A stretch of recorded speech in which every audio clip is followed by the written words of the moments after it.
Ladies and gentlemen, please welcome to this Nightcap stage, Carolina Sanchez. Yay! No claps, no claps. Okay, all good. How y'all doing? All right, listen, tonight we're joined by two middle-aged comedians who, baby, bravely made it out of the house after 7 p.m. So please clap for them. Their knees hurt, their knees hurt, their knees hurt. All right, listen, my producer, I asked her to book 2 silver foxes tonight, and instead of booking 2 silver foxes, she chose 2 guys with silver sneakers memberships. Yeah, so sorry. Okay. I got a couple claps. All right, listen, they have decades of experience in comedy, though. It shows, truly, in their skills, in their jokes, and also in their lower back and their tax debt. Okay, I hear some snickers. I'm not doing that bad. I'm nervous. But they've seen it all right? They've seen VHS tapes. They've seen pagers. They've seen fake women orgasms. Truly, a ride. A ride through life. And we're going to talk about it tonight, okay? So please join me in welcoming comedy's finest. Actually, comedy's most available, if we're being honest. Dave Lawson and Barry Wayne.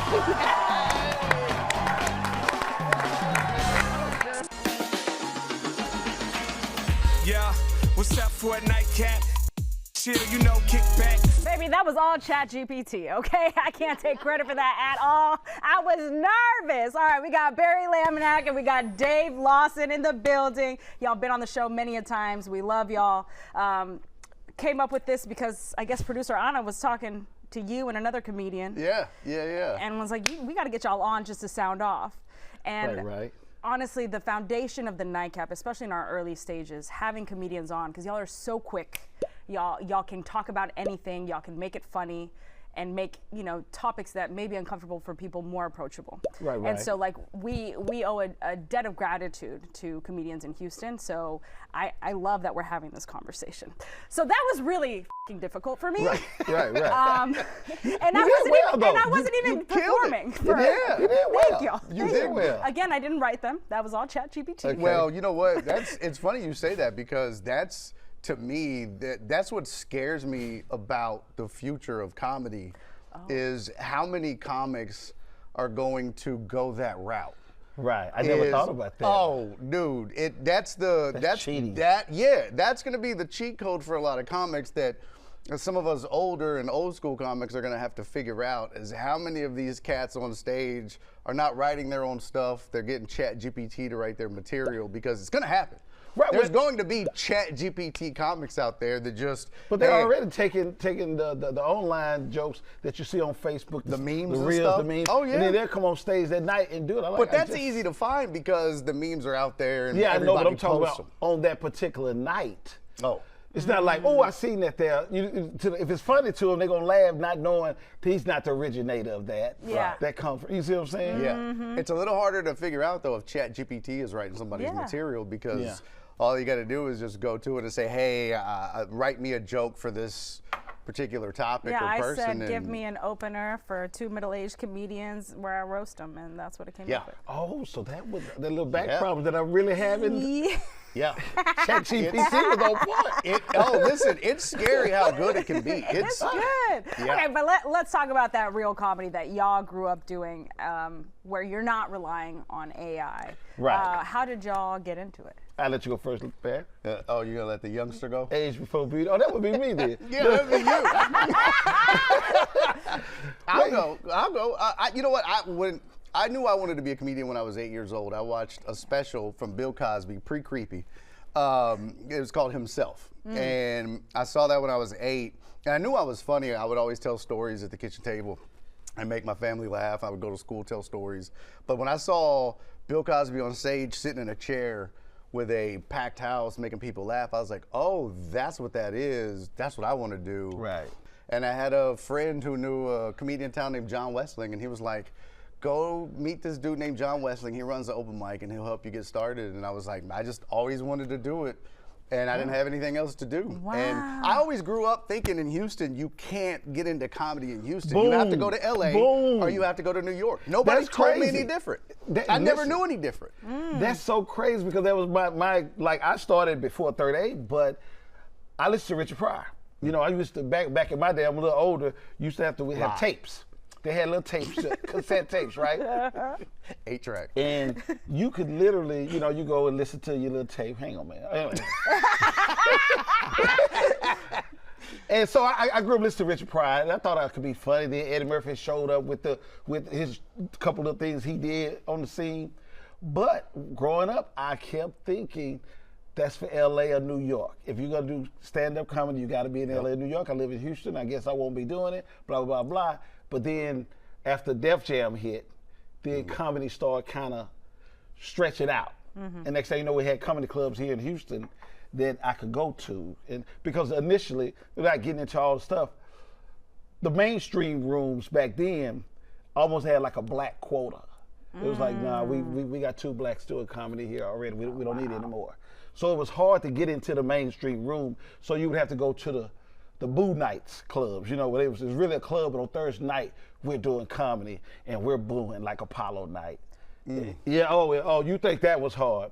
I mean, literally, they was, get your ass off this stage. All that was going on. Wow. So that's how I got started. But in hindsight, it helped so much, because I mean, you can throw me anywhere now. After going through Boo Night at the Apollo, they come in as a family with posters.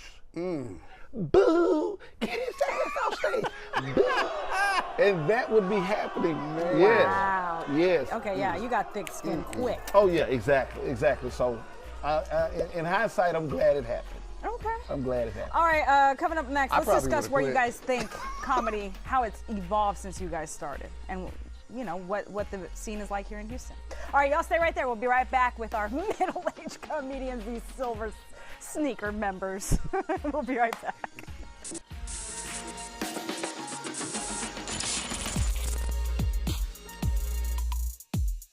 Welcome back to the Nightcap. We're having a blast with 2 of my favorite comedians. We got Barry and Dave. All right, you just shared like how you guys got started in the biz. You've been in it for years now. So what has the evolution been? For me, the internet changed the game.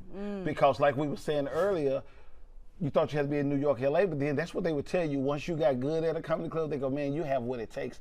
But as the internet showed up, now you really can do it right from wherever you're at now. You can become big time wherever you're at. Whereas opposed to back in the day, you literally had to pick up and move to LA or New York. And that's been a blessing and a curse. Okay. You know what I mean? Like, there's so many internet comics that's where they started. They didn't start in the clubs. They didn't start on stage. They started making videos to the camera first. So when they get to the stage, they don't realize it's completely different performing in front of 15 people and 500 people versus just the camera, because you can't jump cut on stage. You know what I mean? You can't jump cut out of a mistake on stage. You can't jump cut out of a bomb. You're in it for that 5 minutes or 45 minutes if you're headlining, and that's a big difference. So it's a blessing and a curse, because it's allowed people who may not have been able to make it, it's a shortcut, you know. Yeah. Back, like you said, back in the day, you had to send videos and VHS tapes and hope you got booked at a club, but now you can just email a video and you know, not send it through the mail, and they're not ready. Some of them are not ready, but their followers in the comedy club go, how many followers he has? 50,000 followers. Oh yeah, book him because he has 50,000 followers off a joke or a skit he did on the internet. Now when he gets on stage and you really got to get it, then it comes out. And how long are y'all sets supposed to be? Like, what's the range? So it depends on the slot on the show. Well, and here's the thing. When you start out, like you just did what you did, you start out thinking 3 minutes, then 5, then you get to 10, and you're growing. You're growing. But if you become a internet sensation and you got all these followers, they need 45 minutes from you that night. Yeah. So like They on the need show, 45 on a minutes. typical comedy show is 90 minutes, right? Okay. The MC is expected to do 15 minutes. Okay. A feature act who's in the middle is expected to do 30. Okay. And the headliner is expected to do 45. So that's a typical comedy show. Sometimes the headliner will do an hour, and then you'll back it up accordingly. So Right. The feature may do 20 Yeah, feature may instead do of- 20 and 10 or whatever. So But the headliner definitely got to do at least 45. yeah. At The headliner least got And they 45. always tell you, well, I always say when I teach comedy workshops here in town, I always tell people you should have at least double the time you need, and you should really have the time that for the spot ahead of you. So if you're an MC, you should have enough time to feature. And if you're a feature, you should have enough time to headline. And that's if you Wow. are really serious about this and want to take, because there's time. I was in Albuquerque about 2 months ago, and they were telling me to stretch. That's the universal sign for This- stretch. Yeah, he's They're not telling you here. to- The headliner's not No, here. I was headlining. The Okay. credit card system broke. Got it. And they couldn't do the the check drop. I did Right. a 90-minute show by myself. I kid you Yeah. not. Wow. I know. I bet that. I was on stage for 80 minutes. They'll be doing this I was shit. on stage Keep for going. 80 minutes. And this is why I say you have to have enough time to be able to cover. So you should always have at least double. And you definitely don't want to be up there like, so what do y'all do for a living? Because then everybody knows you don't have jokes. So you're Look just here. And then when you do a comedy and you haven't hit the big times yet, you have to take all type of jobs. So I was MCing for Keith Sweat. I never forget this. I'm MCing for Keith Sweat one year. At a like a concert. Yeah. But so I got to go out there and I'm supposed to go out there and do 15 minutes, then bring up the next day. That time. Well, now Keith Sweat ain't nowhere to be found. And they keep telling me, keep it going. I'm like, I start singing his songs. I give it. He's out shaking his ass. You got to be able to shake your ass. You didn't know that. You got to be able to shake your ass. able to do You trying to anything. figure it out. I mean, that guy was like 45 minutes late. And they just kept telling me, he's not here yet. Keep going. Yep. And you were ready. Oh, I was up there clowning. and that got me a lot of bookings. The guy who booked that show, like, I want him for the next city. Because you're ready. Amazing. You got to be ready. Because you were ready. Yeah. All right, let's talk about, your more memorable bombs and successes. All right, y'all stay right there. We'll be right back.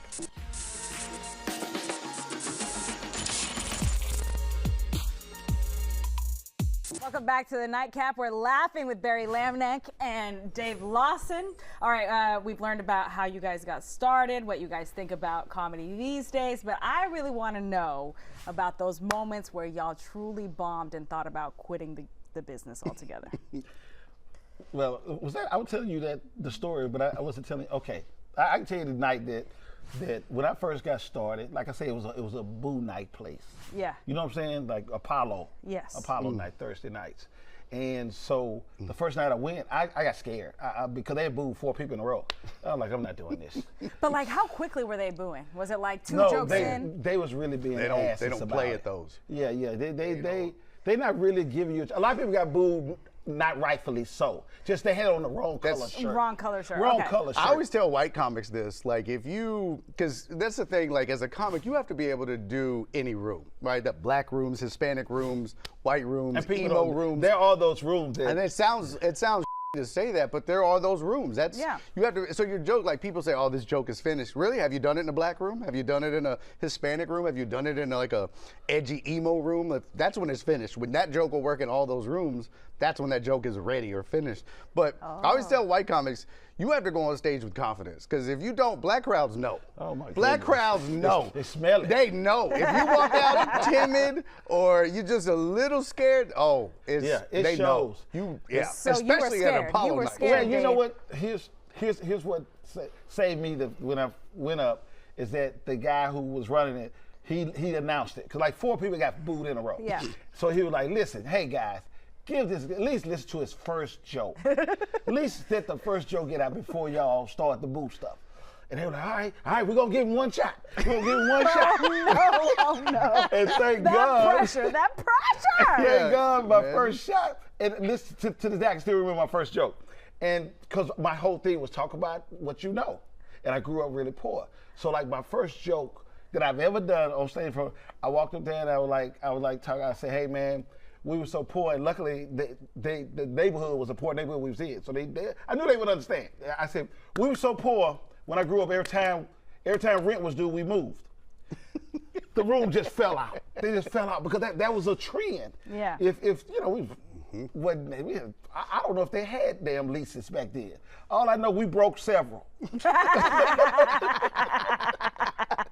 And we would literally move all the time, all the time. And it wasn't far, because I'm a child, I'm asking my mom, they see us. We move like across the street.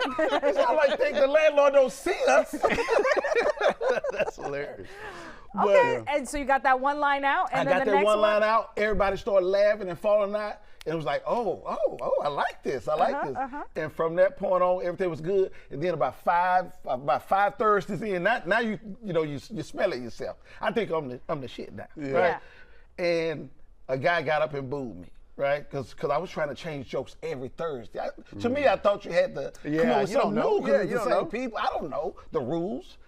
But Comedy Club want to see you do a set. They want to see you do a set. But at the time, I was coming up with new stuff every Thursday night. A guy got up. I did my first joke. I'm trying it again. I do my first joke. It don't go over at all. He jumps up. Boo! Get your ass off stage. Boo! And I didn't know that you're supposed to. I didn't know how to ease into fighting back. And I just went straight for the juggler. And I was like, you better get your mama out of a pawn shop before they keep her. And oh my God, he come over the rail. He ready to fight. You were talking about people's mamas. I didn't know no other way. You hit me, I hit you back. I'm from the hood. I don't know how to. Well, I'm not taking it easy on you. You booed me and said, "Get your ass off stage in front of all these people." It's on. And now I'm coming for your mama. All right, Barry. What about your bomb? One of my worst was at a retirement community. It was brutal. Like they couldn't laugh. They were too old. They were all dead. No. No, I just remember I wasn't even I got to book the show too. So I booked Andy Huggins, and he's an old guy in town. He's in his 70s, and this other gentleman named Dick Kendall. He was in his 70s. God rest his soul. And me and another comic named Kristen Linder. And I was first, right? Yeah. So we show up. It was like a luau night or whatever it was, right? But they were playing bingo, and we interrupted bingo. Oh no. Oh. Yep. You know where this is going. Yeah, I know exactly where this is So going. they're like, all right, y'all, we booked comedy. So they had to wheel everybody around to face the stage, and that took 30 minutes to get everybody. So I go on stage, I'm like, how y'all doing? Oh, hell, how y'all doing? Like 2 minutes into my set, just nothing, and it's dead ass silent. And this lady goes, "Can we just go back to playing bingo?" I was like, "Oh, this is, oh my God! I still got 17 more minutes." I'm not gonna make Nothing. Dead silent. I think 3 people died during my set. I literally, they didn't. Boredom. Not even old age, of boredom. I'm pretty sure somebody whispered, "Do not resuscitate me." Like, I don't want to come back for this. Like, it was bad, man. It was brutal. Like, and nobody, the only one that had a good set was Dick Kendall, and he was the oldest person. I would think Huggins too. They both old. No, Huggins bombed, which is why. Well, he didn't bomb, but he didn't have a great set. It was crazy. But you know what's crazy about this here? They wanted bingo. Is that like the one thing we always say is that if you come to the black rooms, they will still boo you. They will literally boo you. Yeah. Like even if the white room, they're just. Well, you can't boo with no teeth. No, I ain't talking the whole world. I'm just talking about. They won't give you any Watch this emotion. here.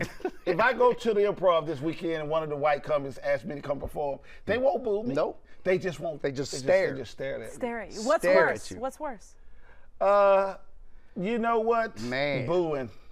Booing is worse. I've had both. Yeah. I've had both. I don't think and the boo, it's different if you got one heckler in the audience just being an ass. Yeah. We talk about as a team. Yeah. As a team, everyone has stood up in the audience. Like it's a Get cheer out. squad. Get out. Like, yeah. Like they practiced this. Man.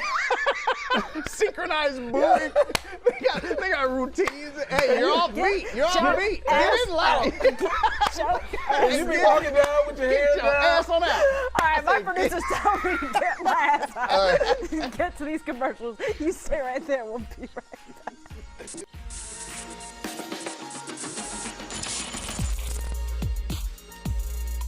Welcome back. Before we end the show, we've got Barry Lamanick and Dave Lawson ready to sound off on something they got on their chest. Dave, take it away. Real quick, I just did a big retirement show at the Improv, and please if you come to someone's show that you know, stop trying to use that friendship as to get hookups all the time. Please buy a damn ticket. Don't wait till the day of it and you call my phone, tell me, I'm outside, can you come? No, I can't. No, I can't. Man, look, if you're a door-to-door salesman, don't come to my house. Just stay home. I didn't ask you to come to my house. Don't come to my house. I had a guy come to my house. He was like, hi, I'm door-to-door salesman. Hi, I'm not interested. And I was like, you can get on your scooter and leave. He goes, it's a Segway. Well, Segway your ass off my porch, man. It was a pest control guy. I was like, you're pretty cocky for a dude that could be replaced by a can of Raid, bro. Get off my porch. You're literally the pest. Yes. Okay, fellas, any shows that people can catch you at or a spot y'all normally at? I wish, though, I'm actually touring now. You know, I just retired, so now I'm starting to be on the road with Marcus Wiley. Yay! All right, look out for Dave Lawson. Barry? Yeah, I run a room up in Spring off of Rayford, Sawdust Road. So we got a show this Saturday, as a matter of fact, at Hop Scholar Ale House. So come out. We do it every other month. All right. Last Saturday of the month. So cheers, come y'all. out. Thank you Cheers. so much. Yeah, thanks for it's having always us. a great time with y'all. All right, cheers to you. We'll see you guys next time. We've got every episode of the Nightcap, and we can go for hours. Download the Fox Local app on any of the following smart TV platforms and get in on the fun.